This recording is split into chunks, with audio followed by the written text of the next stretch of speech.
নমস্কার বন্ধুরা, পারমিতার খানা খাজানাতে আপনাদের সকলকে স্বাগত জানাই। আজ আমি পটলের একটা অন্যরকম স্বাদের রেসিপি নিয়ে হাজির হয়ে গেছি।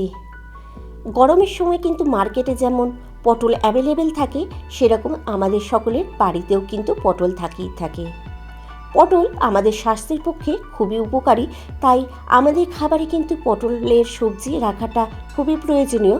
তাছাড়া অনেকেই কিন্তু পটল খেতে খুবই পছন্দ করে থাকেন, কিন্তু ডেলি পটলের ওই একই সবজি বা ভাজা খেতে ভালো লাগে না।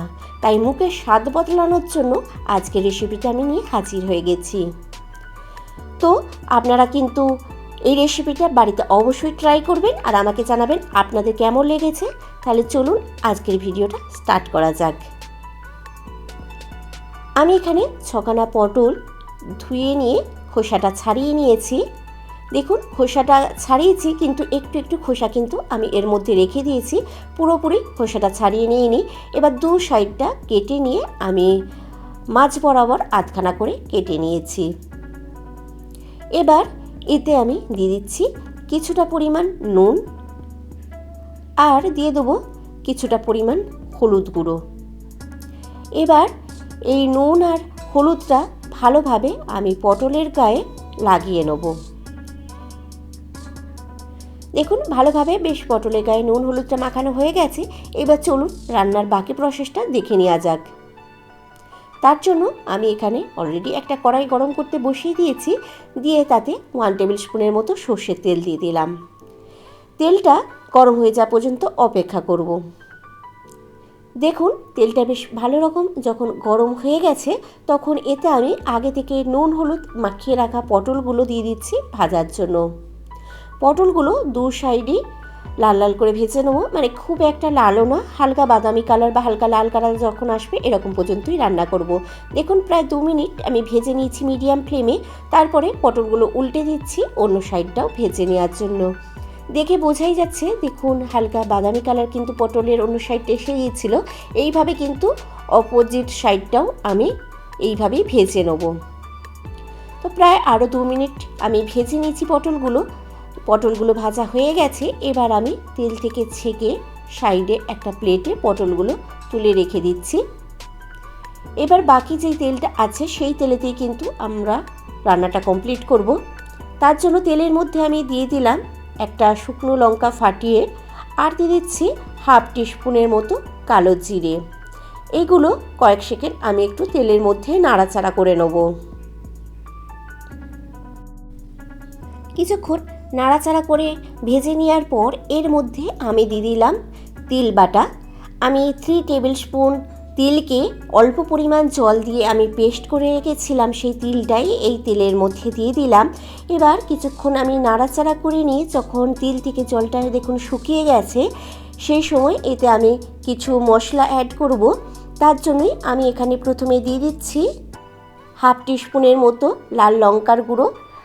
ঝাল যতটা আপনারা পছন্দ করেন সেই বুঝে কিন্তু লঙ্কা গুঁড়োটা ব্যবহার করবেন, মানে কম বেশিও করতে পারেন। আর দিয়ে দিলাম 1 টিস্পুনের মতো কাশ্মীরি লাল লঙ্কার গুঁড়ো। এটা অবশ্যই একটা সুন্দর কালার আসার জন্য দিয়েছি, আপনারা না চাইলে নাও দিতে পারেন। আর দিয়ে দিচ্ছি 1/4 টিস্পুনের মতো হলুদ গুঁড়ো। এবার এই সব কটা শুকনো মশলা ভালোভাবে তিলের সাথে নাড়াচাড়া করে মিশিয়ে নিয়ে আমি এর মধ্যে দিয়ে দিলাম সামান্য পরিমাণ জল, যাতে মশলাটা খুব ভালোভাবে কষিয়ে নেওয়া যায়। এবার এই মশলাটা আমি মিডিয়াম টু লো ফ্লেমে ভালোভাবে কষিয়ে নেব যতক্ষণ না প্রায় তেল ছেড়ে আসছে। দেখুন প্রায় আমি 2-3 মিনিটের মতো কষিয়ে নিয়েছি। নেওয়ার পর এতে আমি অ্যাড করে দিচ্ছি স্বাদ মতো নুন। নুনটা অবশ্যই কিন্তু আপনারা নিজেদের স্বাদ অনুযায়ী দেবেন। আর দিয়ে দিলাম খুবই সামান্য পরিমাণ একটু চিনি, স্বাদটা ব্যালেন্স করার জন্য। এবার এই নুন চিনিটা দেওয়ার পর ভালোভাবে নাড়াচাড়া করে তিলের সাথে মিশিয়ে নিয়ে আমি আরও 1-2 মিনিট কষিয়ে নিয়েছি। দেখুন তিলটা ভালোভাবে কষানো হয়ে গেছে, দেখে বোঝাই যাচ্ছে। এবার এতে আমি অ্যাড করে দেবো গরম জল। গ্রেভি কতটা আপনারা পছন্দ করছেন সেই হিসাবেই কিন্তু জলটা দেবেন, আর গরম জল দেওয়ারই কিন্তু চেষ্টা করবেন, কেননা রান্নায় ঠান্ডা জল দিলে অনেক সময় স্বাদটা নষ্ট হয়ে যায়, তাই গরম জল দেওয়ারই কিন্তু চেষ্টা করবেন।